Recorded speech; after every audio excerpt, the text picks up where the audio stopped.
my goodness. Kevin, what it do, fam? We are back at it like Hoops Addicts. Welcome back to episode 5 of Inside Colorado Basketball, presented by Uprise. I am your host, the mouth of the South, B. Jones. My partner in crime on the side of me. He's back. Kevin, welcome back.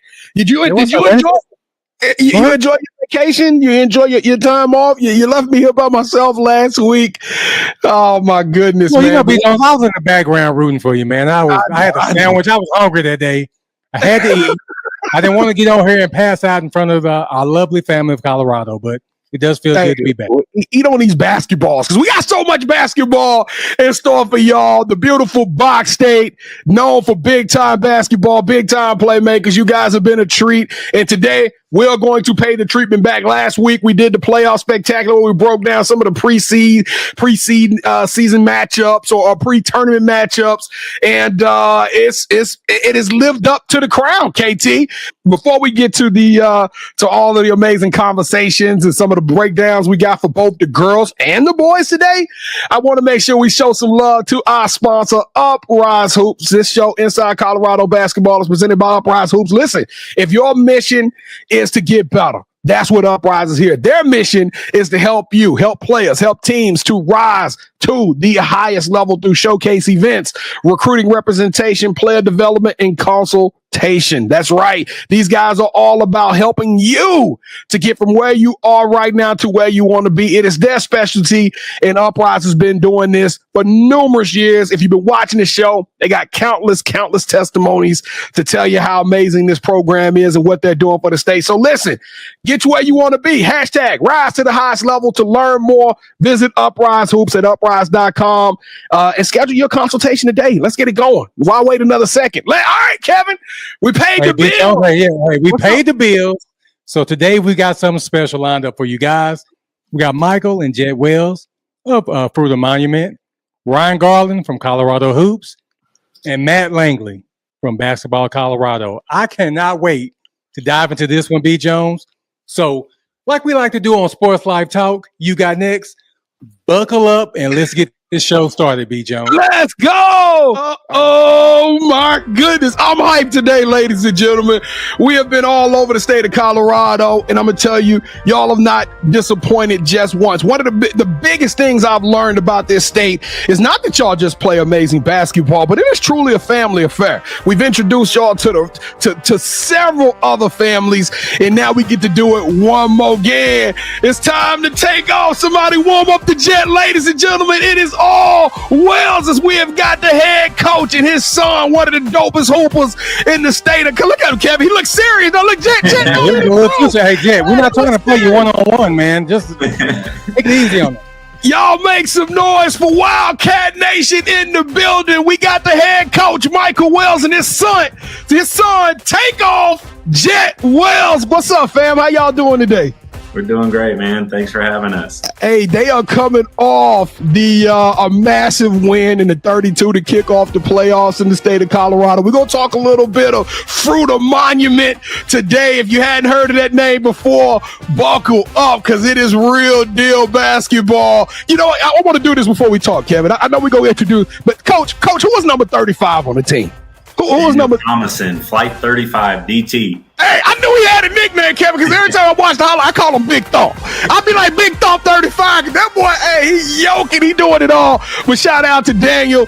Yo, man, you the truth. We got to get you on the show. But let's go, KT. Let's tip the game off right now and get to meet the Wells family in a different, more intimate fashion. Welcome to the tip-off, ladies and gentlemen.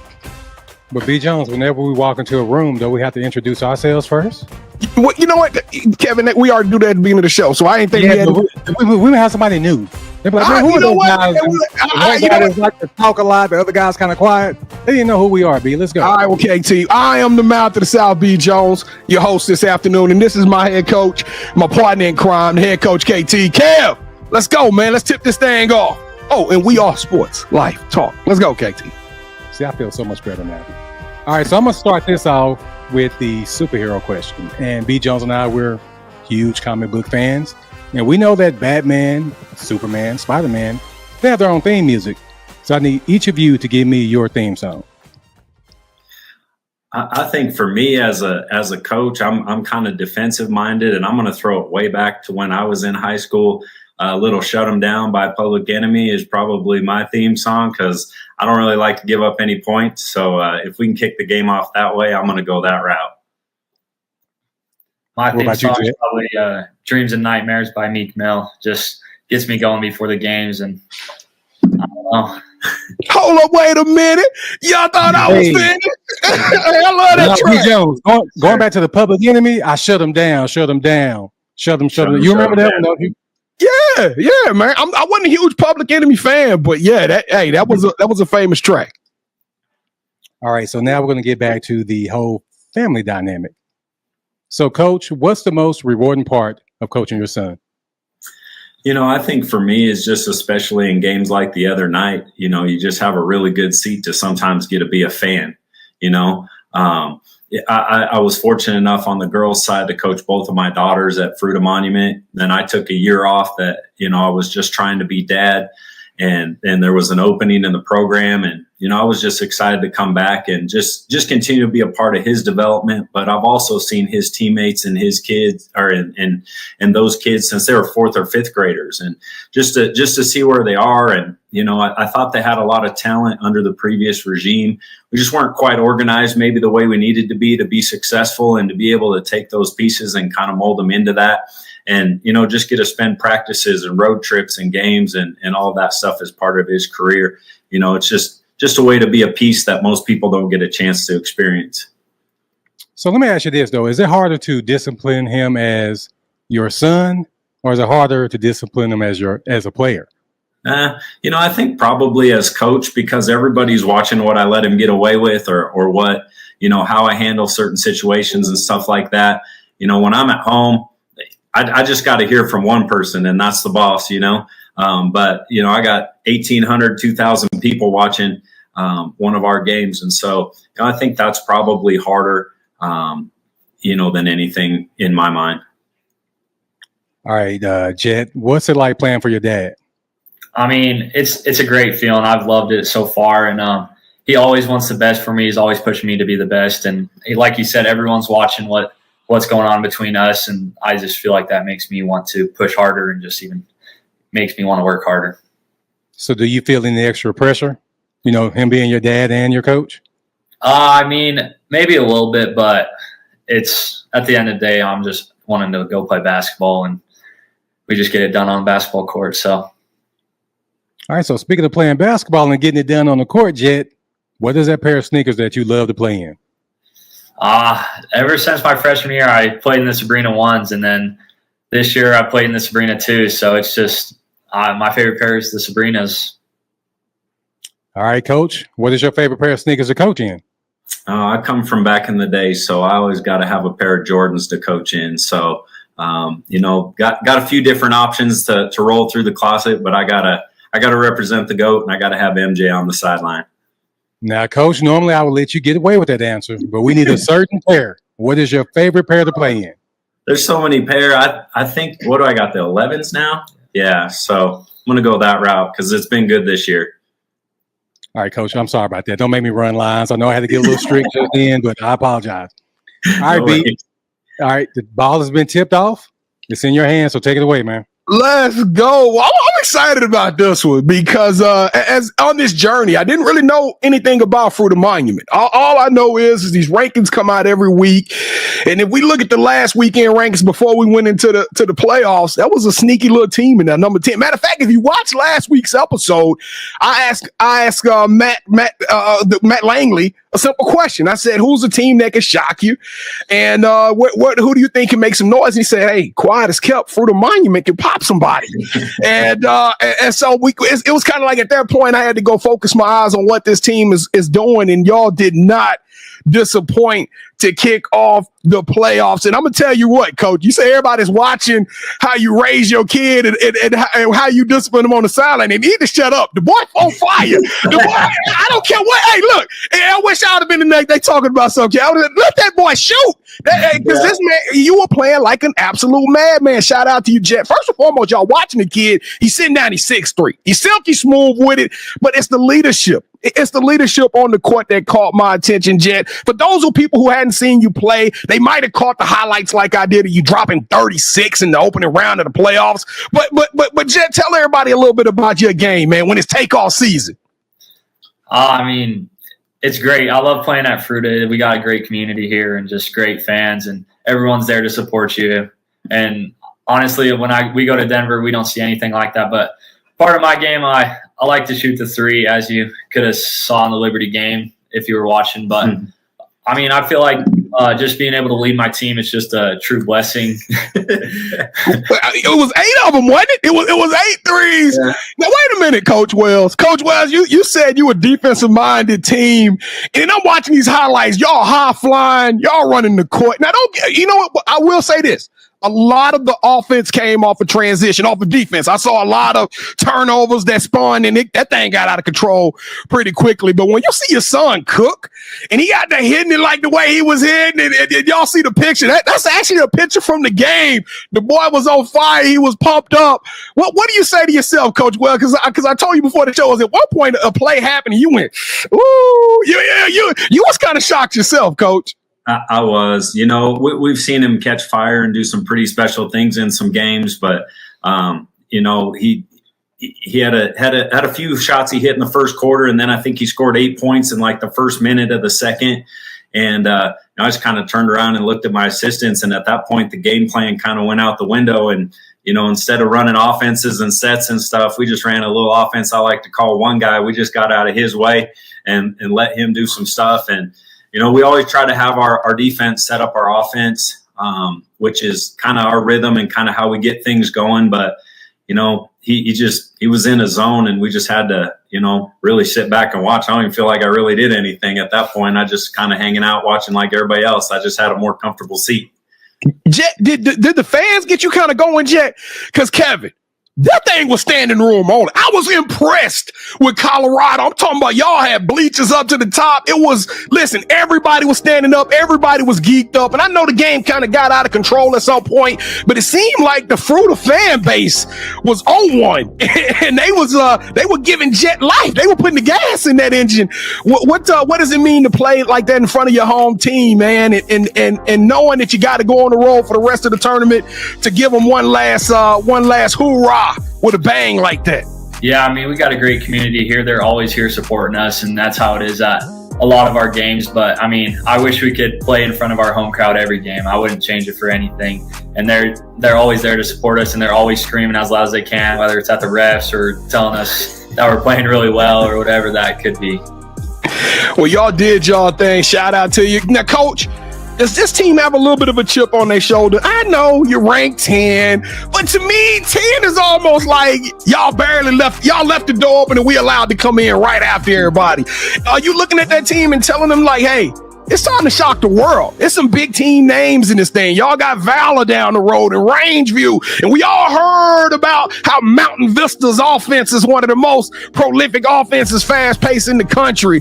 But nobody's talking about what Fruita's doing. Is there a little bit of a chip on your shoulder and you telling these boys they got to go out there and shock the world every time they step on the court? Yeah, I think a little bit. We're really from a small community compared to most of the other 6As, and we're the only one on the western slope of Colorado, so nobody really knows about us. We try to do our best in the summer and in the preseason to go over there and compete with the big boys, but we feel like we have a really good program, and obviously it's nice to have people travel 4 hours to us to play in front of our environment and that sort of thing. But to win the deal, you got to go beat good teams on the road. And, we feel like if we put our pieces together the way we know how, we can compete with anybody. And, we're trying to earn respect at this level. And that comes by getting deep in the playoffs and having some success. And, we made a little bit of a run last year, but you got to sustain it. And, you got a team like Thunder Ridge who's in it every year. This is how you earn that respect, is you got to go into their place and beat them, and we're hoping to be able to do that. Now Thunder Ridge they on the list too. They in the top 10, so this is gonna be one for the ages. You know what I wish, KT? You know what I wish I could do? Have y'all seen the 3-on-3 with the Olympics? And I know the girls are doing it with the unrivaled and stuff. This is what I want to do. I want to take Tanner Bricada.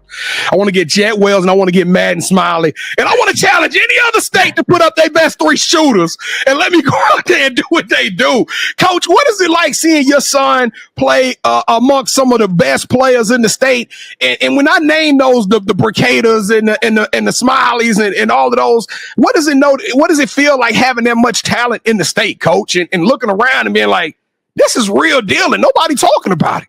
Yeah, I think Colorado's an underappreciated state, especially on the boys' side. And, we get a chance to play with those guys or against them throughout the summer and get a chance to know them and that sort of thing. And, it means a lot for us to have guys from our program, in the same conversation with those guys. And it's just a testament to, the time these guys have put in and the work ethic and those sorts of things, because we are an under-recruited area, not only in the state, but in particular the Western Slope. There's just not anybody that comes over here. And so we find ourselves having to go out and prove it constantly against the state's best and against the nation's best, really, to just garner any attention that we can.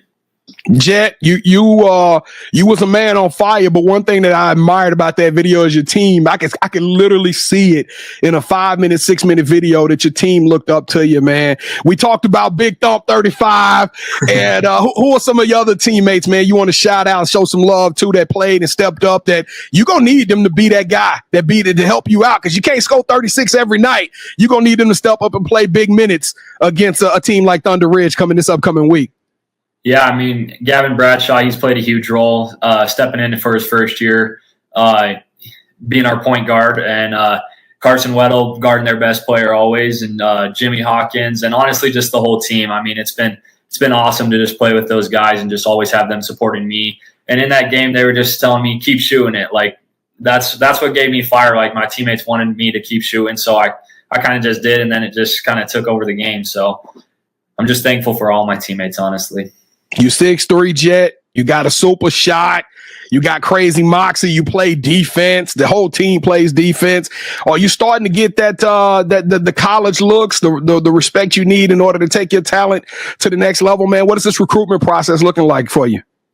Yeah, I mean, I've talked to a few schools. I mean, everything's just kind of happening late right now with the transfer portal and all these new rules happening. But I feel like I've got a pretty decent amount of recruitment. Hopefully this summer is a big summer for me and this next high school season. And hopefully I just start to get those offers that I've worked pretty hard for.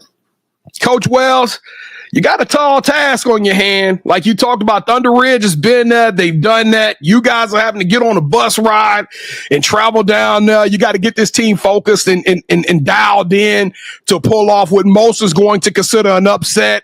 What's the secrets, Coach? What's the formula? What's the game plan? How are we going to pull off this upset and shock the world here this upcoming week? Well, we feel like we're pretty prepared to travel on the road. We go over to Denver 2 or 3 times a year. And what a lot of people don't realize is we have a league team that's 4 hours away from us. So we are travel tested. The big thing is just to go in and handle the environment first and foremost and understand they're going to have a big crowd and there's going to be a lot of anticipation and nerves and all those sorts of things. But, shooting comes, offense comes, defense travels, right? So we got to do what we do on the defensive end. That gets us in a rhythm offensively. Hopefully you can get some easy buckets. And once you're tipped and through that first couple of possessions, man, it's just a basketball game. It's X's and O's. And it's guys, playing the way that we played all year. And, we feel like our best is good enough, even against a really good Thunder Ridge team, to get a win. So if we do those things, I like where we're at. And if we don't, you go home this time of year anyway. So that's the key. Get over there and get after it. Now, Jet, I love the answer. I love asking this question to guys who kind of had that look in their eye like yourself. It's one thing to play in front of Fruita Monument and getting the crowd all raucous and loud, but what is it like to go on the road to hit a dagger and to look at that other crowd and go shh and knowing they get quiet, man? What is it like to get on that road and bust somebody's head and pull off those big shots? It's a great feeling. I love how they're always just chanting, and then you hit a big shot, and then, like you said, the crowd just goes quiet. But I mean, Thunder Ridge, they were at the Coliseum last year before we weren't even playing Thunder Ridge, and they were chirping at us when we were just sitting there watching the game before, just saying stuff to us. So I know that they'll have a huge crowd, and I know they'll have a big student section that'll be chirping us at the game too. But, I mean, hopefully we can hit some big shots and just silence the crowd, and then it's just basketball from there, like you said. Well, we're rooting for you. I can't wait to see this game. I can't wait to see how it play off. You know, before the show, Kevin was messing around with us, and he asked a question. He was talking about the dad-father scenario, and he kind of piqued my interest. And I was thinking of a Dale Curry and a Steph Curry versus Michael and Jet Wells. Who's a father-son dynamic duo that y'all would like to play against or get that opportunity to even meet and shake hands, man? Yeah, I think that's a pretty good one. I do know there'd be 3 good shooters in the gym and 1 not, and that would be me. He gets that from Mama. Oh, the moms can shoot? Mom's a shooter. Mom's a player in that deal, yeah. So we might have to invite her along so we stand a chance. Now, Mama Wells, what's her first name? Because we got to Real Wells with the shot, huh? With the jump shot. So real quick, the show Inside Colorado Basketball is presented by Uprise Hoops. Brian Burton and the team have done a phenomenal job in the state of Colorado. They got us learned. I'm telling you, this is quickly becoming my favorite state in basketball form and throughout all the states. So, Coach, y'all tell us in your own words, what kind of impact has Uprise had on the Fruita Monument team, the city, and in the entire state of Colorado? It's been huge. You can't even measure it for someone like us. I mean, you go, a couple of years ago before we had any Uprise events, I would wager that most of the people on that side of the state didn't even know where Fruita was. And it certainly we didn't have any footprint in the recruiting world. So for what Ryan and the Uprise team have done is they put us in play. To have a footprint, to have kids that are recruitable and just opportunity that we never had before. And it's just really been immeasurable for us at this point. Hey, Coach Wells, thank you for your time. Jet, man, we rooting for you, brother. And we know y'all got a tall task in front of you, but it means a lot to stop down for Inside Colorado Basketball and give us a front row seat in of what's going on. Thank y'all so much. Listen, we're going to get out of here, but we got to get y'all to say the magic word. Y'all know what it is. We're going to say yeet on 3. Y'all ready to do this? Yep. 1, 2, 3. Yeet. Let's go. Kevin, did the temperature rise up a little bit in this thing? Because hey, Jet Wells is hotter than a fried fish right now. You out of some fish grease. That boy is a absolute monster. Shout out to Wildcats Nation. I'm rooting for you guys. Shout out to Coach Wells. I love the energy that team exudes on the mic. And trust me, we've heard nothing but amazing things about that program off the record. But it's time to talk about some girls basketball. If you were here with me last week, I got gully. I got bold. I got off the show and I called up the managers. I said, hey, I need a production meeting Monday at 8:00 a.m. And I went in that meeting and I demanded girl playoff talk. That's right. I know the producer's like, set us a meeting with Mouth. Yeah, you got another meeting coming, so just know. All right, no, for real though. We promised y'all was gonna bring y'all some girls basketball. Let's kick it off. We got one. I didn't know this dude knew so much about the women's basketball scene in Colorado, but let's do it like we true to it. Hey, here we go. I got Ryan Garland of Colorado Hoops. Colorado, welcome back to Inside Colorado Basketball Hoops, presented by Uprise Hoops.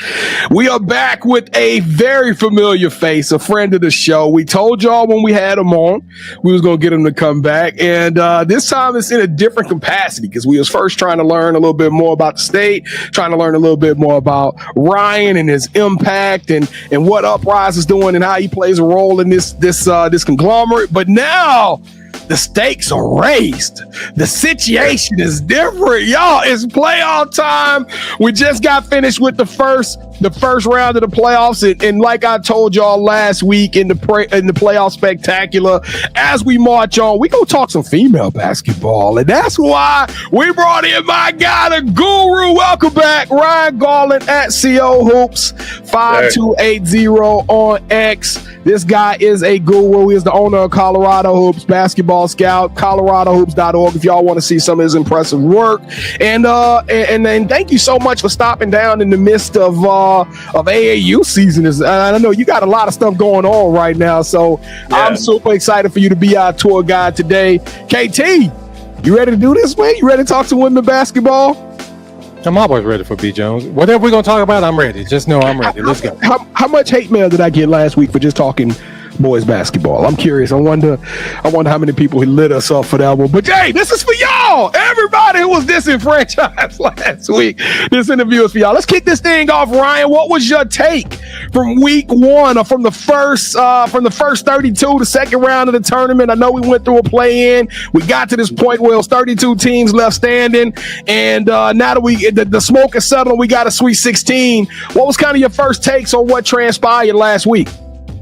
Man, I mean, I think for the girls' side, there's a few teams that have been the favorites throughout the season. They've shown after that first round of playoffs that they're still looking like some of the favorites coming in. And then, there's a few teams that made some noise. We got a few upsets on the girls' side, but for the most part, I mean, those heavy hitters are looking like, they're bringing their games. It's going to be very interesting, especially in 6A with the way the seeding played out. It's going to be interesting. Some of these matches we have second round are real heavy hitters, so I'm super excited for that. Can't wait for these next round of playoffs to come. Well, let's talk a little about that, because I am number one. 2 is not a winner, and 3 nobody remember. Well, you know who number 1 is, don't you? Grandview. Hey, shout out to Grandview. They went. They had a big matchup against Horizon, a play-in team. They completely dominated them with the score of 72-30, and now they have a marquee matchup against Rocky Mountain. What is your take? What is your prediction? Is Grandview business as usual, or can we stage a coup and see Rocky Mountain pull off a major upset in this one? I mean, Rocky Mountain's a solid team, good squad. Don't get me wrong, but I think Grandview should take this one home. They're led by one of the best players in the nation. Some people call her the best player in the nation, Sienna Betts. She's gotten comparisons to Jokic, and she honestly plays that similar style of a big man, big woman who's dictating the flow of the offense, really good passer, elite passing vision. And, I mean, some of these numbers she's putting up this year, she's putting up double-doubles with 20 rebounds. I mean, just truly dominating. They went through the Centennial League and won that in dominant fashion. That's one of the toughest leagues in the state. So I think this next round should be business as usual with them. Sienna, and then Ava Chain, who's one of the top sophomores in the state, really has that ball on a string. Seen her cross up quite a few people this year. I mean, between that duo, I think they'll have not an easy time, but I think they'll be seeing the Elite Eight. I was about to say, you gonna have my voice on YouTube videos of these kids on these highlight videos when Rocky Mountain pull off the upset. I'd love to be proved wrong. Is there a path though? Does Rocky Mountain have a path? Is there a shooter? Is there one player that stands out on that team that you like? Hey, you know what? They got a sluggish chance if she comes to play. Hey, so they do have the D-Lop twins. They're around 6 foot, maybe 6'1". So they've got some size they could put down low on Sienna. If they're able to step up and really have a combined effort to slow her down. And then really, if Kenna, they'll need a big game from Kenna Wagner, the guard there. She's a tough guard, good athlete. If those 3 can have big games, they can stay in it and stay within striking distance for sure. We 5 minutes into the playoff spectacular, KT, and I got goosebumps. I'm super excited. I got to figure out a way I can watch that matchup on TV. Now, last week we had Coach Mark Jones of Doherty. We had the Spartans in the building. I know I'm skipping all around, but I got to talk about it because guess what? They just did us well. The 15th ranked Spartans is now in the second round of the playoffs. They made it to the Sweet 16. Congratulations to all those young ladies and Coach Jones. But they got a tough task. It don't get easy for them because they playing number 2 ranked Valor Christian. Walk us through this matchup, man. Man, Valor for people who don't know, came in at the end of the season ranked number 1 for us in Colorado Hoops. But in the tournament, Grandview got the number 1 seed. But they're 1A, 1B if we're being honest. And this Valor group's deep, led by Quinn Van Sickle and Peyton Jones, who 2 of the top guards in the state. And they know Sienna very well. They played all summer with Sienna on Hardwood Elite, so they tough. Mm-hmm. Yeah, so that Valor group, they got those two are the leaders. It's a deep group. I mean, Doherty is probably one of the deeper teams coming from down south this year. You know, you have a lot of interesting players on that group. Katie Driscoll is shooting the ball well. You got Leilani Donald, who's an interesting athlete, good defender. So they have a group. I think they'll be a team to look out for these upcoming years. Some younger teams on that group. But if they come to play, I know they got some other shooters like Bree Manzanares. I've seen them hang with some teams this year, so Valor can't come into this one, you know, thinking it's going to be a cakewalk. They'll definitely have to come with their A game. Speaking of A game, we talked about Sienna, we talked about Van Sickle, some of the best players in the state, and we can't even continue the conversation. We're going to talk about some of the elite 5 stars that are represented in the state of Colorado. We got to head to Riverdale, isn't that right? We got to head to Riverdale Ridge, where one of KT's favorite basketball players in the state, Brianna Crittenden, and they made it. They made it to the Sweet 16, and when you got a 6'3" player like herself who can dictate and dominate and play out on the wing, she can play up front, she can bring the ball down, she can play in the post, she can do whatever she want to do, and there's not too many kids that's gonna have something to say to oppose her in opposition. What does their chances look like from an upset fashion against number 3 ranked Broomfield?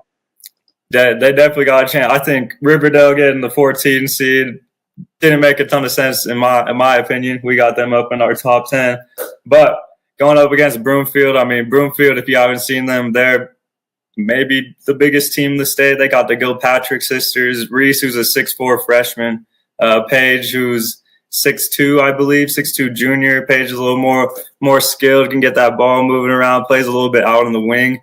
So those two down low, Sydney Deem as well. Really big group, so they'll have some size to match with Bree.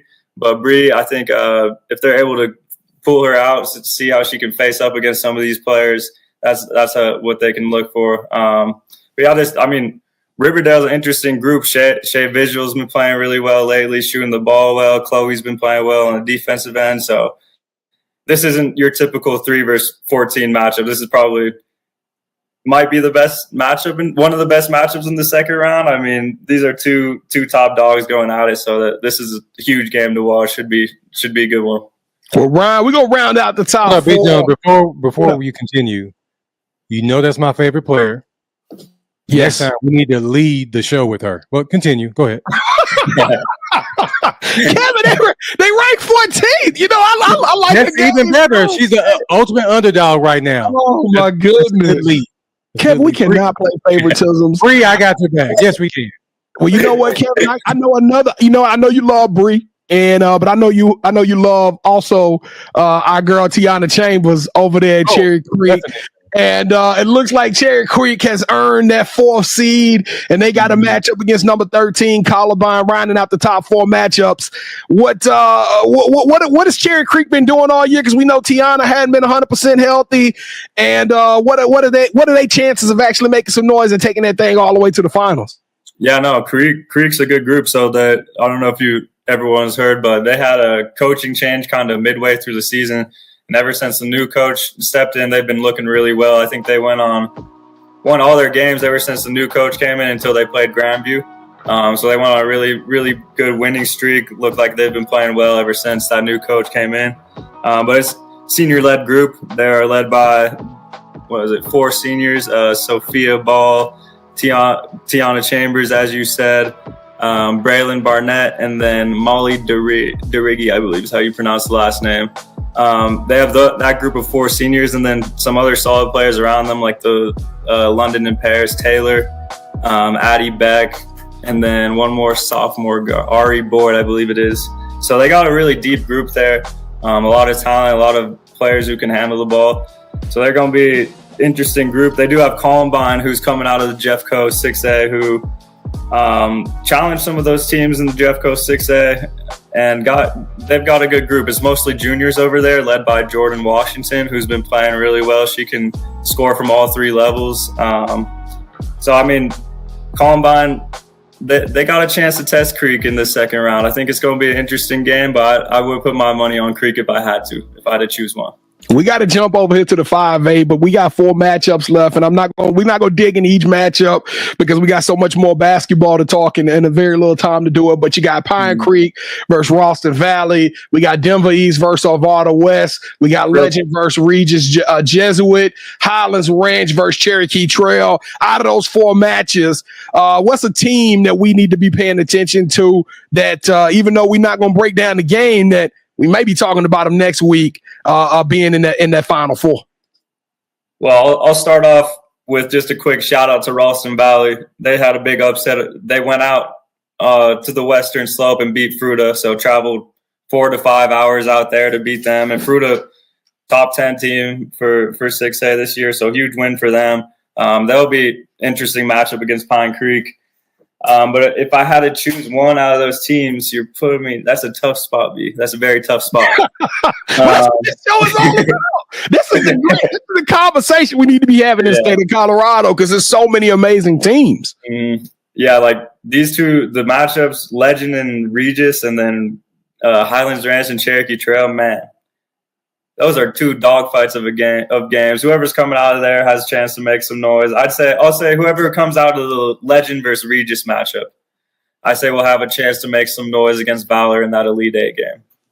Okay. All right. Well, Kevin, I'm super excited about the 6A ball. But we got to talk about some 5A basketball. And you are rocking with KT, the head coach KT in Mountain South. We All Sports Life Talk. This is Inside Colorado Basketball Hoops. We are with Ryan Garland of Colorado Hoops. He is our expert today, and he is breaking down some of the women's playoff brackets. And as you can see already, this has been a very dynamic show. We talked about some highlight players that represent the state, but also some incredible matchups. Let's take it to the 5A side of this thing. And I want to preface this 5A by saying that when I was doing some research, I saw one team, and that one team looked almost unbeatable.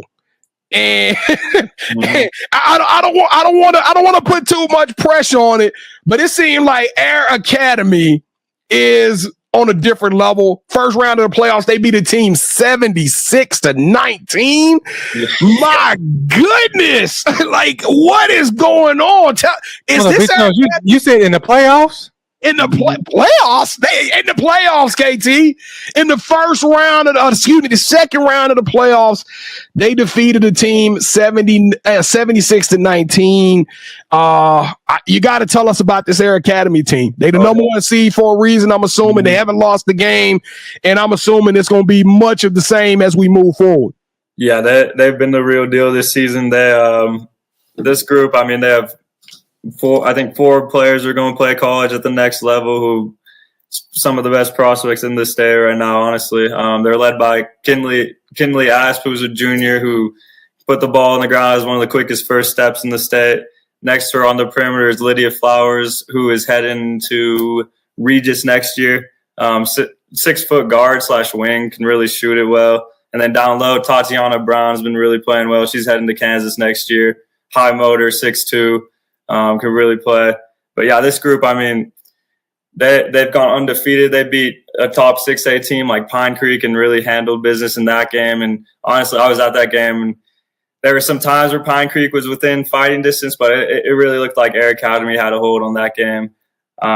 So they're going to be interesting coming in. They're definitely got the target on their back coming in as that 1 seed undefeated.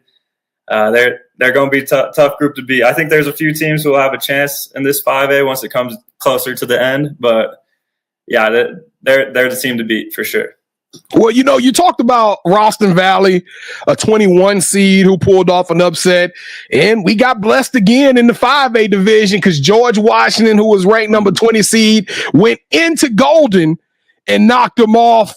So now we got them facing the number 4 matchup against Roosevelt. What needs to happen for George Washington to keep that magic going? They're going to have to push the pace against Roosevelt, I would say. They got some scrappy guards like Brittany Booker and then Madison Honeycutt.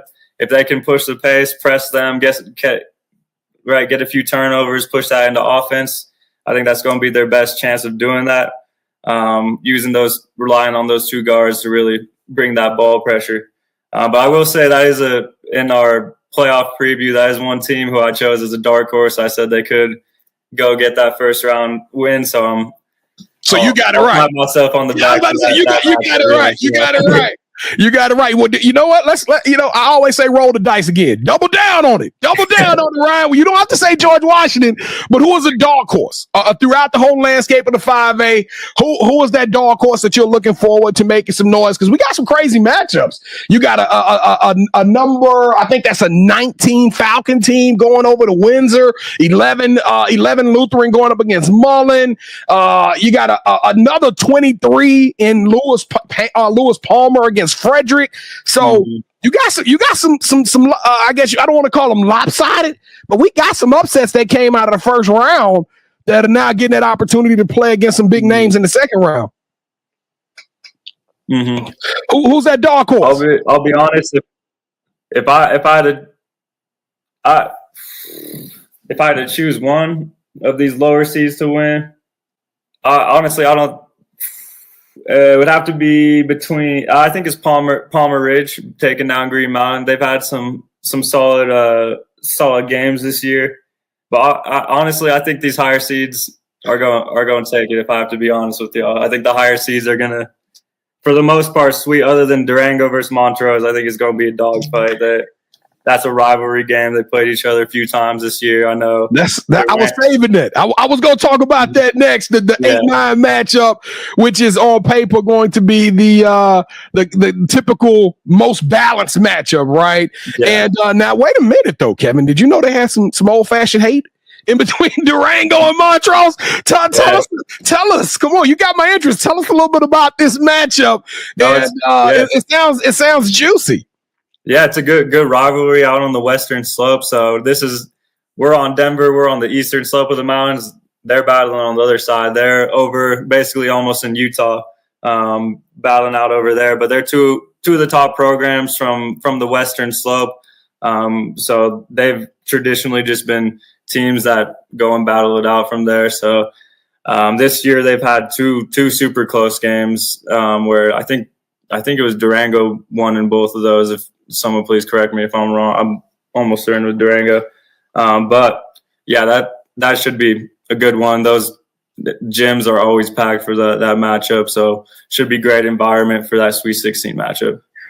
Now, we talked about the number one seed in Air Academy, and when we talked about 6A, you were talking about how it was a flip-flop, right? And I know Air Academy kind of is on a plateau by themselves, but we got to show some respect to number 2 because they earned it the whole way throughout the season, and that is Meade. They got a matchup against number 16, Thompson Valley. Is this Meade team the truth?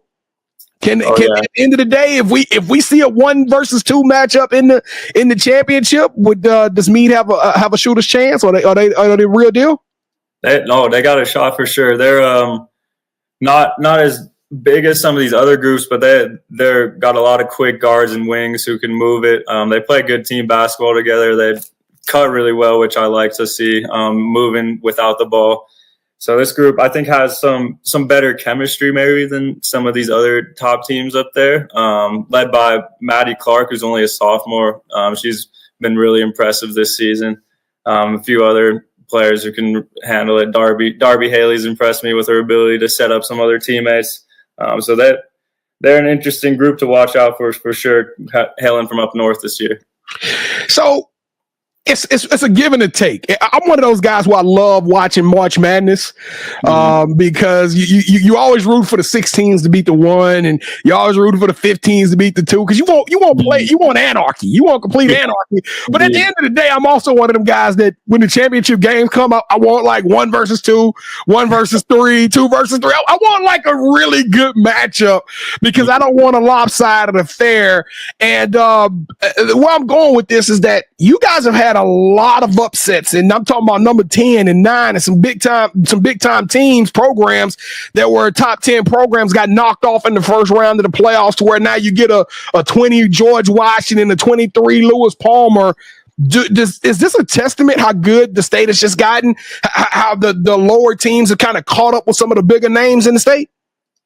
I mean, it's interesting with our reclassifications recently with the 6A being added. I mean, there's a lot of shiftings with that.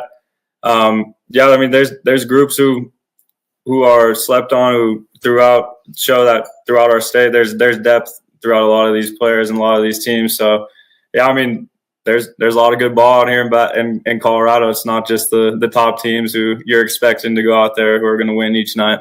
We got about 4 minutes left, Ryan, and I know we weren't planning on talking about some of the small schools, but let's jump right on into this 4A real quickly. You're with Ryan Garland, Sports Life Talk, Inside Colorado Basketball, presented by real quick before we move on. If I got a few comments on some 5A teams. Hey, let's talk. Let's go. Talk to us about it. That next round potential matchup between Mullen and Windsor would be a huge matchup. Mullen has a lower seed than some of these other top teams, but they went through the gauntlet of the Centennial League this year, so they were playing Creek, Grandview, CT throughout their league schedule. So they're going to be a tough group. They got a lot of size.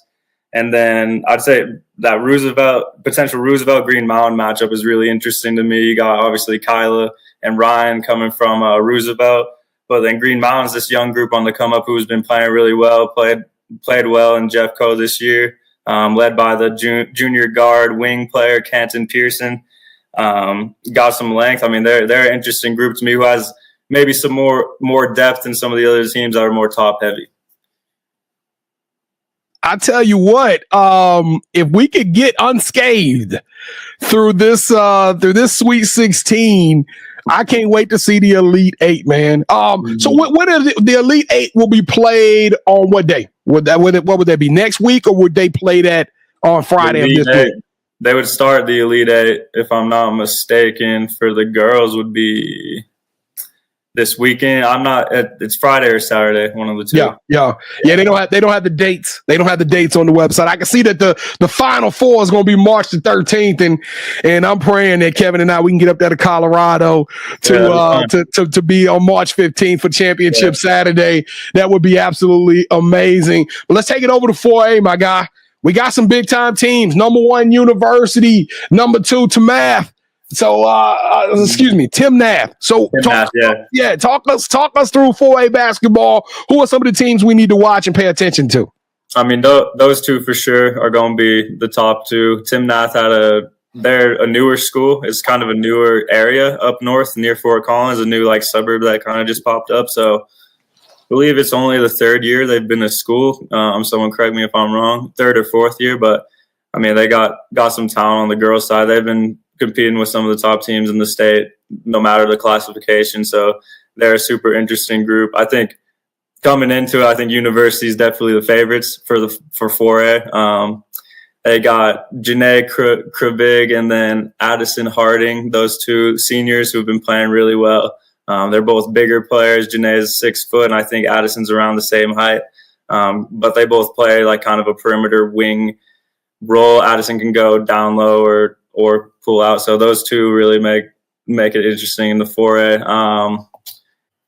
I'd say outside of University and Timnath, Eaton is a team to watch. They're led by Courtney Steinkamp, who's been one of the top sophomores in the state.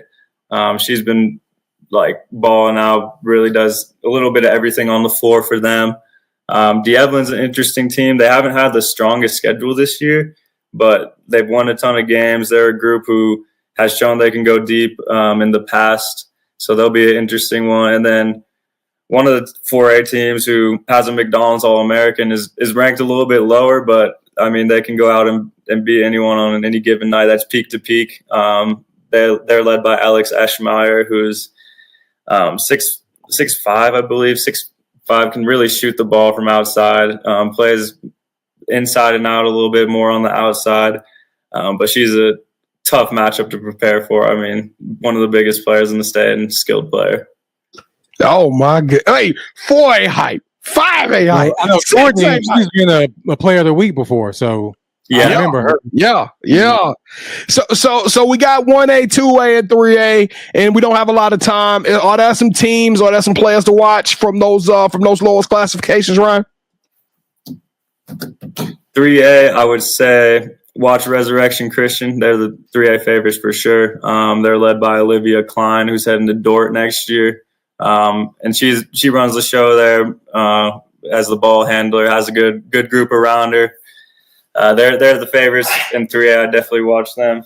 Yeah, for for small schools. Strasbourg has been an interesting team in 3A. They've had some games where they came back, and I was like, okay, they got some game. Strasbourg is an interesting one to look for. The lower classifications, Simla is a fun school. They're down at the 2A level. Carly Cox has been playing really well for them. Yeah, and then lastly for 1A, the favorites down there I would say is McClave. That's a group who's led by Abriel Gomez, who's been really balling out. I mean, that team's faced some tough 2A and 3A teams and really more than held their own. So I think coming into the postseason for 1A, they're the team to beat for sure. Hey, well, Ryan, we got to get you back next week. I want to know some of the dogs who've been playing some lights out basketball for the playoffs, because next time we talk to you, we will be preparing to go to the finals. Now, where's the championships held? Is that in Denver, Colorado? Where are they? Yeah, it's at the Denver Coliseum, which is like our industrial district condo. It's like near Commerce City. It's the north side of Denver, so. Well, you know what? We are super excited about, like I said, KT and I, we trying to make our way up there on Championship Saturday. So I can't wait to lay hands on. Is it cold up there right now? Because I need to know. Do I need to it honestly warmed up this week. It was chilly last week, but we're back up in like 50s, 60s today. So Kevin, back up! Like, my goodness, it's for y'all that's chilly, huh? Yeah. Yeah.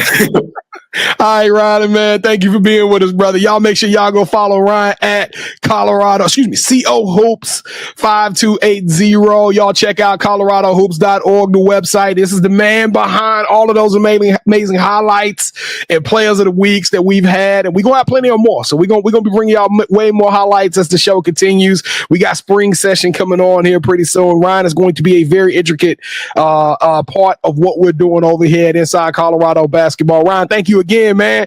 Good luck with Collective. And you know what? We might have to get you next week. So we'll talk to you next week as we prepare for the Final Four, my guy. We appreciate you. Appreciate you guys having me. All right, Ryan. All right, Kevin, well, I'm not wasting no time. If you love girls basketball, then that probably was a treat and not a treatment.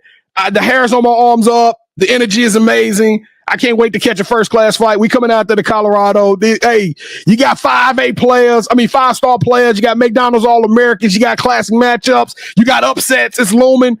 Girls of all you want. Let's take it to the boys.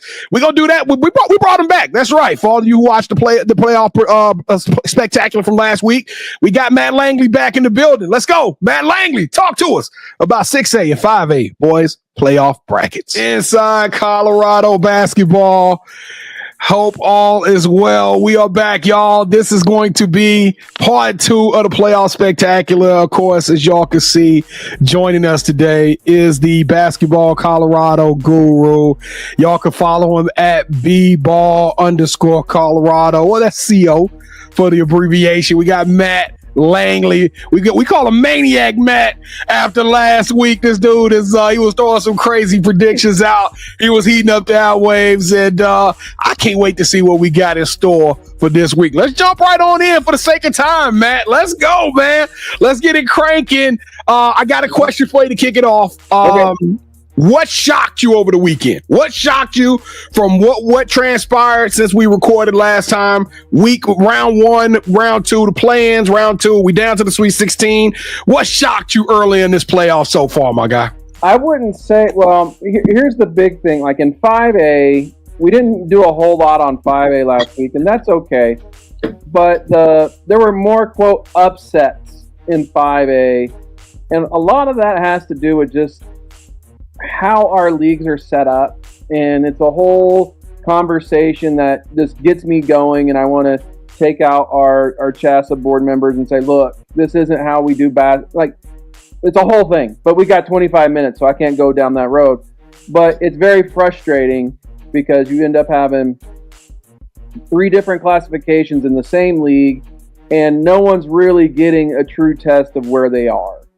So when you go and you play like, oh, this isn't like, for example, Horizon in 6A, they got beat by Overland, and I even called that an upset because Horizon was supposed to be a top 10 team, Right. Oberlin goes in and beats them at their place. But if you look at their league, Oberlin plays in the Centennial League with Smoky, Eagle Crest, Grandview got a win. And I think I might have missed. I mixed some teams up there, but Grandview beat Horizon. Oberlin beat. I have to look at the bracket again, but Oberlin got the win. They were underdogs, and those two just happened to play in. And of course, in Colorado, the two toughest leagues are the Centennial League and Continental League. There's nothing about it. So, and that happened in 5A as well. You got a lot of teams not playing in true 5A leagues.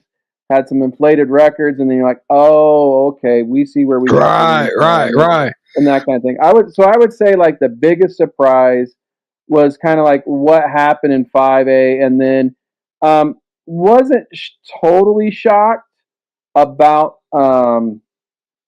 Overland beating Broomfield and Grandview beating Horizon. Sorry, Grandview's the one that beat Horizon in the upset, but yeah, but the one thing that was a super surprise. I know you guys love Roston Valley. Yeah, you should have seen what they did to Creek. Oh my God, they put it on them. We gonna jump into some 6A ball. We're gonna start with the 5A, and that's why I opened it up with the shocker question, because you got to remember, I'm sitting in the studio. All I can do is look at the stats on the sheet, but I mean, it is glaring that 5A has become total anarchy. It's pure chaos.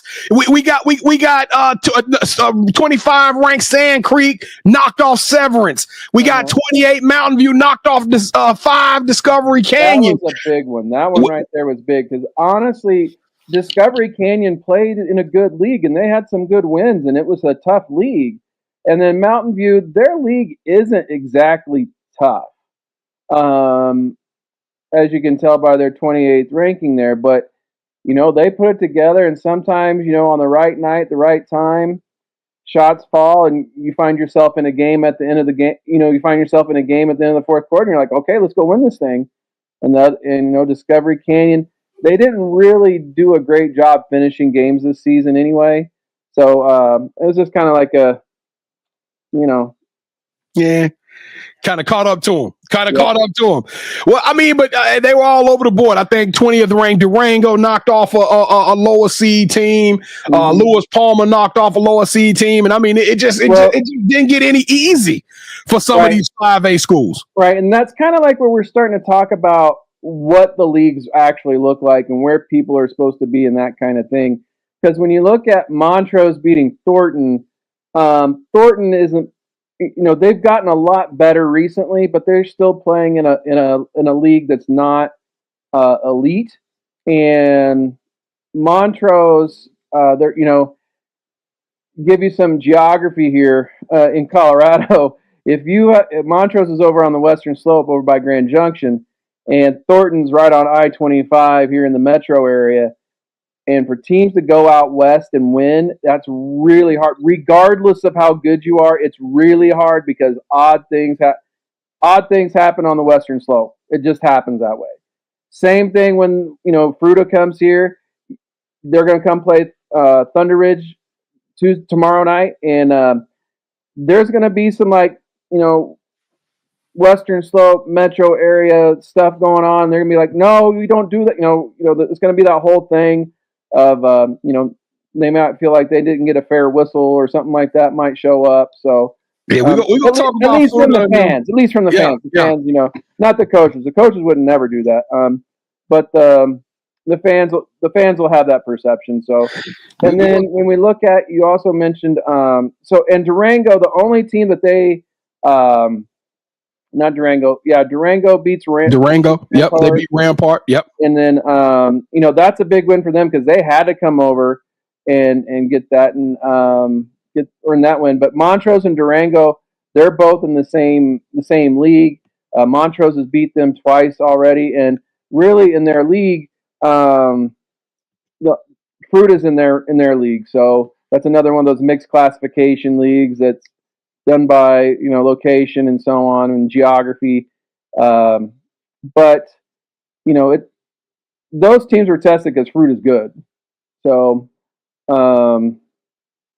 And then on the other side, for 5A, you mentioned Lewis Palmer getting a win over Meade.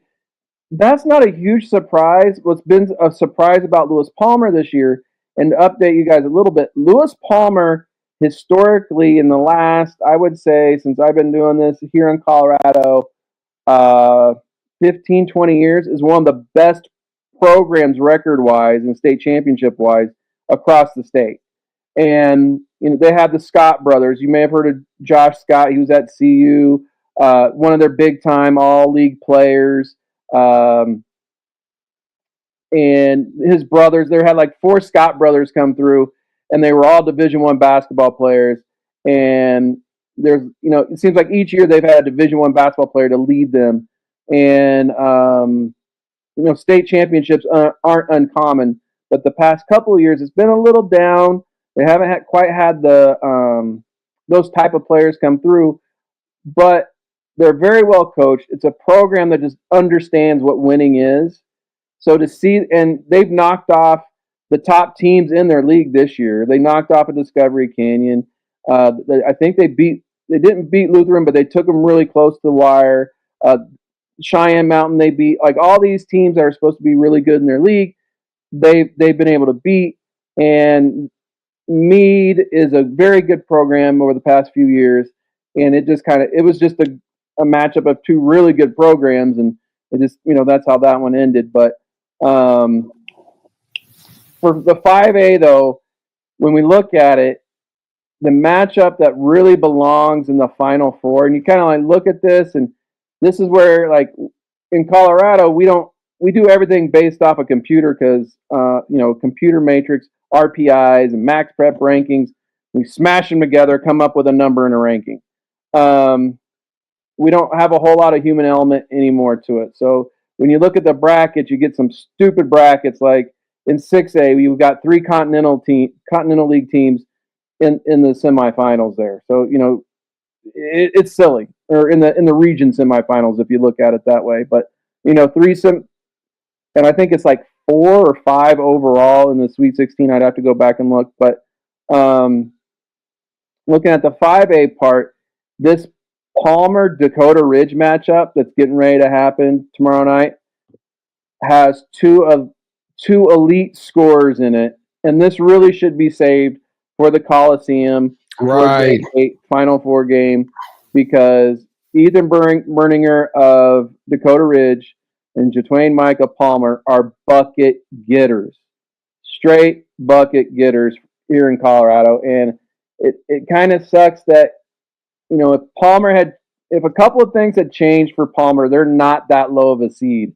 They really should be a top 8 seed. If you look at it and you're being honest with yourself, they're a top 8 seed. There's no way this game should be happening now. It should be happening on Friday night. Wow, that's crazy. So let's get into some of these 5A matchups. You've already kind of done a great job of segueing some of these wonderful teams. But before we get to the monster in the room, that Lutheran, which before the tournament, Matt stood on this platform. He said Lutheran had a direct channel to the crown.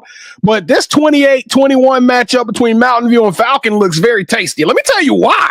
Neither one, they had to overcome obstacles. We could call it miscalibration of bracketeers, and they figured they got it wrong, but somehow both of these teams have managed to win upsets and to find their way into the Sweet 16. So I got to ask somebody like you, who's a pundit, who you study these teams, you study these players, you know what time it is. How do you go into a game like this and get a prediction out of you, Matt Langley? You don't. I think a 28 versus a 21. Like, what planet? Like, what Disney movie am I watching here? You know what I mean? Exactly, and it kind of goes back to like the calibrations and so on. Eagle Valley, they had a great season, but they're not a top 10 team. They just weren't. No disrespect to those guys, but there's like people say, there's levels to this, right? There's levels, and even though you're in the 5A, and truthfully, they may even be probably a 4A program overall. That's a whole nother topic for another time. This whole classification system we got going on top of the leagues, it's a mess. I think that's where we run into that kind of stuff. Because if you look at Falcon, they played a tough schedule. Mountain View, they've had some good challenges as well. I would probably lean more towards Falcon simply because their schedule's been a little harder. They played some tougher teams. They hung with Mesa Ridge there for a while. But I really like. I think I like Falcon in this one. Okay.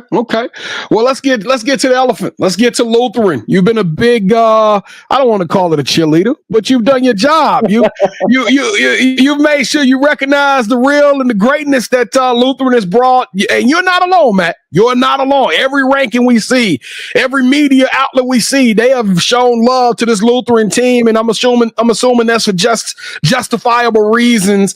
They got Green Mountain, so I mean, it's like, hey, everybody's done what they were supposed to do to get to this point. It's a 1 versus 16. That's what the Sweet 16 is, right? Right. And I think I'm more of a Mesa Ridge cheerleader because I think if you're going to be the man, you got to beat the man. Lutheran's incredible. I don't take anything away from him, and I think if there's justice in this world, we will have a Lutheran Mesa Ridge final. But Green Mountain won't be an easy thing for Lutheran to beat. Green Mountain has this multi-sport stud named Simon Lunsford, who is a stud. He quarterbacked their team to I think it's 4A in football. Again, classification stupid here. Colorado. We got only 5 in Colorado for football, but we have 6 for basketball. Another thing, another time. But he took Green Mountain to the semifinals, I believe, of the state football playoffs, but he got hurt. And he had to be out for the first half of the basketball season. And probably, if everyone's being honest with themselves, probably should have missed a couple more weeks, getting into the flow and that kind of stuff. But the kid is a monster on the floor. Like I said, he was the quarterback. He doesn't play like a quarterback on the floor. He can handle it. He can shoot it. He's a smart basketball player. And then when he's done with basketball, he's going to go rip 90 mile an hour heaters playing baseball. So, kid's a stud. He's like, if you wanted to find the true what a high school athlete looks like, you circle this kid because he does, the 3 sports and so on. But for example, when he got back into it, he dropped 41 on a team. Yeah, he's like that. Once he's back, and that's why I kind of say I like Lutheran. I think it's I really think they'll probably beat Green Mountain. But they can't take Green Mountain lightly because that Simon Lunsford, he's the difference maker for these guys. Steals, blocks. He probably, honestly, if he had a little more time, probably be up there in rebounds too.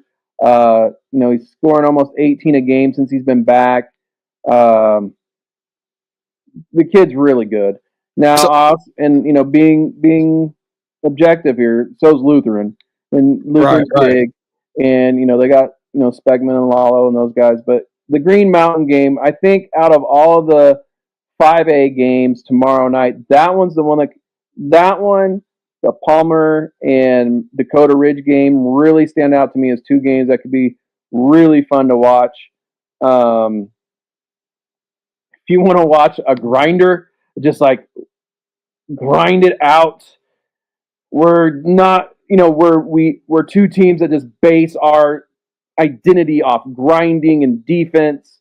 If that's your style, watch Montrose and Durango. In the words of the legendary Jim Carrey, when it comes to Green Mountain, so you're saying there's a chance. Is that what I'm getting, Langley? A little bit. So this is my last question about the 5A. We've kind of jumped all across the board here. We've talked some big name schools, but at the end of the day, we started this off. I talked about shockers. We talked about all of these upsets, all of these 20th seed teams, 20th seed or higher teams that are in the Sweet 16. But at the end of the day, number 1, Lutheran. Number 2, Mesa Ridge. Number 3, Dakota Ridge. And number 4, Montrose are all still standing. Those top 4 teams if they handle business as usual, could lead on March the 14th and give us an incredible Final Four. Anything, because next time we see you, which will be next week, Matt, we will be prepping people for the Coliseum. That's we will right. be talking about we'll be talking about Final Four basketball. So do you see any reason why we won't see those big four monsters face off 1 versus 4, 2 versus 3 in the Coliseum on March the 14th? Yes, because our grade 8 is going to be really, really good. When they get together on Friday night, because again, when you look at all this, I would say Mesa Ridge doesn't have an easy game. Like Mesa Ridge this year, they don't play easy games. I mean, they do have a time where they can blow teams out. You know, they beat Central by 14 or whatever, but their games are going to tend to be closer, and they're going to have, they're going to have to work to get back to the finals. So, like, if they end up having to play a Windsor or a Longmont again, or if they have to try and slow down Berninger or Jatwain Mike at Palmer, because Mesa Ridge and Palmer played earlier this year, and both games were like 1-bucket games, and they were coming down to the end kind of games. So, for that, I would say the only shocker would be for me. I don't know, because you look at Lutheran. I think Lutheran makes it to the Final Four. I think when we look at the 5A, that bottom bracket there with Durango, Falcon, Mountain View, I would think Durango's supposed to be there. I would think, but that's a wacky bracket, man. That's some stuff going on there. Kevin, I got hype. At first, the girl, we talked girls early in this show, and they had me excited. And now I got excited about the boys basketball bracket. This thing is going to be total madness. Let's jump right in to the 6A. You are watching Sports Life Talk. We are here with Matt Langley from Basketball Colorado. You're watching Inside Colorado Basketball, presented by Uprise Hoops. 6A. Now, early in this show, we had Jet Wells, we had Coach Michael Wells, we had the Wells family. They came on in. They put it on for Wildcat Nation, and we had opportunity to learn a little bit about Fruita. You talked about this Thunder Ridge matchup, and I'm gonna tell you, I'm sick to my stomach. I can't be there. This is where I need to start catching flights and not feelings, Coach, because this thing seems like it is going to be absolute pandemonium when these two teams meet. Break that game down for us and do our guy, Jet Wells, who's one of the most grimiest. I'm talking about the kid as Moxie. I want to see him with Tanner Bricada and Smiley, and see them three kids play some 3-on-3 against another state. But what are you seeing coming out of this game, Matt Langley? Dude, you should have seen what he did to Liberty. Oh, we saw it. We saw it. I called the laws on him. I said, "Hey, I got a report an assault. It took place in Fruita Mountain, Monument." And we were watching. I was on Friday night. I was doing like my own like command center. I tried to have all 16 games up, trying to see what was going on.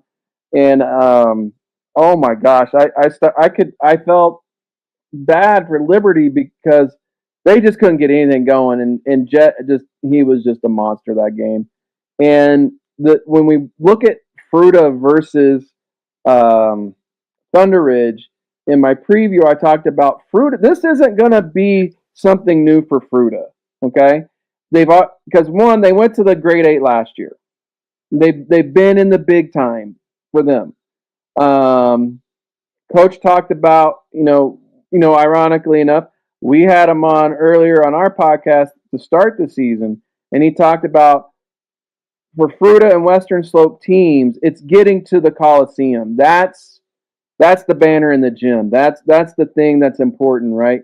And to have a good showing, and right now for them, with the way that their team is constructed, and they have Daniel Thomason, who's a D2 power forward, jumps fairly well, almost out of the gym. He's a difference maker for him, and so is Jet. And the teams really come together. And when they came over right after Christmas, late January, they played a back-to-back of Rock Canyon and Chaparral, who Rock Canyon at the time was a top 10 team. Chaparral was like number 4 or 5, I think, on my rankings. And so this was like for them, I told Coach, I was like, Coach, what are you doing? Why are you doing this back-to-back? He's like, well, that's how the schedule is, and we can't really keep coming back 4 hours each way to play teams. Okay, I get it. But they knocked off Rock Canyon at home, and Rock Canyon has one of the best student sections. They can't match the Mountain Vista Wish Week magic. I'm sorry, Canyon Crazies, you just can't. You can't do it. It's a special night over there. But any other night, the Canyon Crazies are it. They're the best student section in the state. Well, you can keep that rolling, because I'm gonna tell you, Rock Canyon, and I'm gonna let you make your prediction here on Thunder Ridge Fruita in just 1 second. But Rock Canyon and Chaparral, it's funny you mentioned those two teams. They are playing against each other. So if you watch the Highlander, you know there could be only one, Coach. One of them got to go home. True. That's another one. Like these are league rivals. These are guys that live 10. The schools are like 10 minutes apart. That might be 15, but they're very, very close. They're in the same league. Chaparral went over and won by 5. They had a 25-point fourth quarter to come back and win at Rock Canyon. Early in the season. Okay. Early in the season. 3 weeks ago.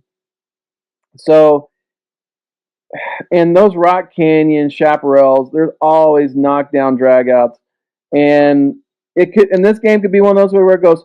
But that's got to hang on you. That's gotta be a chain around your neck kind of feeling, knowing that the team scored 25 in the fourth quarter, right? To come back and beat you, and then you got to go out there and see them in a do or die type situation, right? And like the way that these two teams play, Rock Canyon's super happy to go. Okay, we'll play fast. They put like 70 something up on Smoky Hill, so they can play, right? Chaparral, they like to play fast, but they also like to throw in some Princeton. Rock Canyon will grind 2 minutes off the clock because we don't have shot clock here. They've been known to drag out a minute and a half, 2 minutes over the years of just taking time off the clock and not necessarily stalling, but waiting for the best shot possible. So tomorrow night could be the grinder of grinders, or it's a race to 85. I just don't know what they're going to do. I'll pick Chaparral simply just because they won before. But, that Rock Canyon Smoky game at the beginning, when I saw the bracket come out, I was like, man, that kind of works out for these two teams. They get each other out of the way, and then whoever has this has that bump, that little bit of adrenaline to go, hey, we've done this. And they're not bad. Smoky and Rock Canyon over the years have been really good programs. Rock Canyon's been seems like a fixture in the Elite Eight for a decade. So, and so Chaparral, I think, I was talking to Coach Ronert last night. He's been there 6 years, and 5 out of the 6 years they've been to the Elite Eight. Wow. So it's a good program. Same story with Fruita, right? Been there, done that, got that experience. Who you calling it for? Because it's going to be a 10-7 matchup. You stood on there. I asked you who was that team that could shock the world, and you call Fruita. I got to give it to you, Coach Langley. You said Fruita last week, and true to form, Fruita goes out there and handle business. The thing with Fruita is I don't know if their role players are ready. I wouldn't say ready, because Thunder Ridge, they don't have a Jet Wells. They have really solid to good guards. They're not Jet. Okay, I'm just being honest. They're not Jet, but they're very well coached. Thunder Ridge, I think they're 2 years removed from being back-to-back state champions. Put out D1 kids, for a couple years in a row. I mean, they're legit. Last year they were in the semifinal. No, they were in the finals against Valor. So, it's a very successful program too. I just don't know if Fruita's other guys can put it together one more night. Sound like you. I like number 35. Big Thumb, number 35. I think they call it Daniel. Yeah, so I like him. You think he gonna be the heir up there? You know, the heir. He can get up there. The only problem is Thunder Ridge has a 6'8" kid named Drew Payne. That's really my goodness. He's a big time player. Major Payne. Okay, well, we're going to check him out. He is a major pain for opposing teams. It sounds like you're calling this with Thunder Ridge, Coach. It sounds like you're going to break everybody's heart who's watching this episode, and you calling it for Thunder Ridge. If you could see the inner turmoil that's going on in my brain right now trying to pick this game, because my heart wants to pick Fruta. It does. My brain's going, Matt, you probably should pick Thunder Ridge. So if I'm going heart pick, it's Fruta. The smart basketball, understanding how this might go down, I'd have to pick Thunder Ridge. Now watch this, Coach Langley. Watch how this done. KT, who you got? Fruta Thunder Ridge? I'm going with Matt's heart. What you think? We didn't have Thunder Ridge on the show yet. I'm going with my boy Jet. Hey, Kevin don't care about no sponsors. He ain't care about who coming on this show. Kevin, like, we ride or die. Hey, we'll deal with that when that happens. When they come on the show, I'll apologize, but I'm rolling with Jet. I knew KT. Hey, KT 10 toes down for people that rock with the show. All right, here we go. We got a couple more matchups when we go get you up out of here, Coach. Rangeview took care of business. You know what? You said so much about Rangeview. We're not going to spend too much time on Rangeview today. The only thing about this matchup, and I'll just put it this way: LD King got hurt in the last game. How serious it is, I don't necessarily know. He was down for a little while. He got hurt towards the end of the game. The game was already taken care of, but he did get hurt. I just don't know what his availability will be for tomorrow night, and that could be a big difference in that game. Okay, well, if y'all are watching this in the comments, it's game day. Y'all keep us posted on LD King if he's going to be available for the night's game. Now, Coach, Grandview has shocked the world. They are one of the biggest upsets. They went to Horizon. You spoke on earlier today how the matchmakers kind of missed. We dropped the ball. They fumbled the bag on this one, but we here now. And Grandview's going up against a top 10 team in Regis Jesuit. What's the play on this one? Are we fading Grandview, or are they gonna keep that train rolling? The train might be coming to the station, boys. The thing is with Grandview and Regis, they're literally right down the road from each other. They're like about a 5-minute drive. They're super, super close. Grandview is just one of those teams that they put it together against the right team. And I just don't know if they have enough to combat Eric Fiedler and Lucas Dickinson, because those two forwards are just different. And the Regis guards are very, very solid. And I know Grandview plays tough, and that's kind of been their thing over the years. Like, they're a tough defensive-minded team that when need to, they will go score. And when they have the talent, they can go score. This team doesn't have the players like they did when they went and made their runs to the Grade 8 and the state championship a few years ago. So I think it might be coming to the station. Well, you teed this thing up. You talked about Ralston Valley taking paddle to butt against Cherry Creek, and it didn't look good. I'm looking at the box score right now, 75-43. Coach, and Coach, you would not. If I tried to explain it, you would not believe it. That first half, I've termed it the Stampede. And it happens every game because of the Mustangs. I'm being stupid playing off the horse there. If they've been watching the show, they understood because we had so they already understood the mascot. So no, but that's no. But when they just went bonkers. It was like 41-14 or something like that at halftime. Caden and Tanner and the whole crew, none of them could miss. It was just like one after the other. And Creek's not a bad team. Okay, they have one of the tallest freshmen in America, the Betts kid. He's 7'2". His Yes. sisters are all Americans and all world. Like at going to UCLA, and his oldest sister is probably the best center in college basketball. Future number one WNBA draft pick for sure. And so, like, he's got the pedigree. You know, you saw at the beginning of the game, he had some really nice moves. They didn't fall. The Hammond kid is legit. He's going to be a D1 basketball player. All of his other brothers were D1 basketball players. He's legit. And you could almost see these guys go, are you kidding me? This is how this game is going to go. And it was just like, Tanner, bucket. Caden, bucket. Frank, bucket. Zeke, bucket.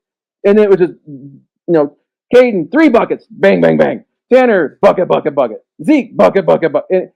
It just kept coming. And I honestly, it felt like they hadn't missed. It was just this massive stampede that I haven't seen a team do to another team that is as good as Creek. It was amazing. That's just how good of a coach. That's how good of a coach Coach Mercado is. That's just how cold he is. I'm just. Jones, ask me who I'm going for. Ask me who I'm going for. Kevin, Ralston Valley, number 4 versus 13, Denver South. Who you got in that game, KT? Oh, this is easy for me. It better not be. Let's go. After what he just said too. I just hope they didn't use their magic. Denver South. See, this is where I get to educate some people a little bit, and I'm not saying that you guys don't know everything. Oh no, we need educating. We need educating. Yeah. We're not from there. Don't quite know about Denver South because Denver South's history and Coach Valdez's history of having teams. Coach Valdez back in the early 2000s, mid 2000s, had 2 back-to-back teams at Lincoln High School. That was another DPS school. Some things happen. He eventually ends up at South and kind of resurrects a South program. And these cats can play. They're young and hungry. Dominic Rhodes Martinez is the hardest playing senior left in the tournament. If you want, you guys talk about dogs and things like that. This cat is a dog. He will go out there. There is no question about the amount of effort he is giving night in and night out. Okay. And he scores. He's good. He can score. He's another one of these Colorado guards. He didn't hit a height matrix, and now people are like, I'm like, dude, he competes and he gets after it. I don't know how you don't want this kid. And he makes shots. He's not he's not like Steph Curry where this shot's just beautiful. It's, no, the kid makes shots and he makes buckets and he's going to beat your team's ass. That's what he's going to do. And they have Damian Durden who can shoot the lights out. They got a couple other kids that are just up and comers. And this game, because of the style that they play, they do this 2-2-1 press. They don't back off all night. And if Tanner and Caden can handle the press, they'll be okay. But if they can't, and they're doing, because Coach Valdez, when he was at Lincoln and his really special Lincoln teams, they just dogged people on defense, a lot of energy, just get out and go. I'll pick Ralston Valley, but okay. You go and see you was making me nervous for a second. This is a 5-point game or something like that. Don't be surprised. All right, Coach. Well, last question, and we're going to get out of here because in an ideal world, we did this with the 5A. We know the top 4 is still standing, but I'm going to put a different angle on this one because we got that number 5, and it goes to your point. The defending champ is still in the champ is here. We got Valor sitting there right now. They got a matchup against Arapahoe, but we can see 5-on-4 Ralston Valley versus Valor Friday night. And this thing, to make it to the Coliseum is about to get sticky. It's about to get real sticky. We could get an Eagle Crest versus the one out of the Thunder Ridge Fruita Mountain Monument. I don't know. I'm feeling some kind of way. Coach, tell us what do you predict for this Final Four? Who you got? Jeez, the Elite 8 is going to be just a massive bloodbath. I hate to use those kind of terms with high school sports, but this is just going to be so stupid. Each game when we get to the Elite 8 is going to be, or Grade 8, is just going to be an epic matchup, and there's not going to be a crappy game in there. And that's what we want, right? We want the best of the best. And this is kind of goes back to my thing of like Valor and Roston Valley shouldn't be in the same bracket. They need to be on opposite sides of the bracket. The same thing with Rangeview and Grandview, or Rangeview and Georgia playing each other for the third time, and it happens in the Sweet 16. This is stupid. All right, let's that kind of thing. So if I had to pick, my Final Four would be Rangeview. I'm stupid for doing this. I'm gonna pick, and I mean stupid because I don't like betting against Cole Shearer. It's a bad play. Right. Just don't do it. Right. Well, I'm gonna go against him, and I'll pick the Burkita brothers. Woo! And then on the other side, let's go. Man, that's Mountain Vista Chaparral. Woo! I'll take Mountain Vista, and then Eagle Crest Thunder Ridge at the Great 8, beating the hell out of each other again. Oh my gosh, you got Barger and Payne, and you got Nettles running past those guys. Fine, Eagle Crest. Show them the brim to the hat again one more time, Coach. I want to make sure they can see it. Basketball Colorado.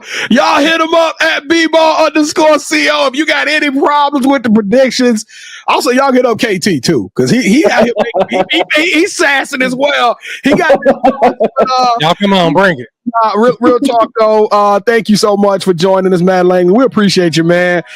Get ready for one more. We got one more time. We got to do this, sir. And then guess what? Guess what me and KT gonna be in the house. We coming for Super Saturday. Awesome. We're going to be in the building, so we can't wait to meet all of the people in the beautiful Box State.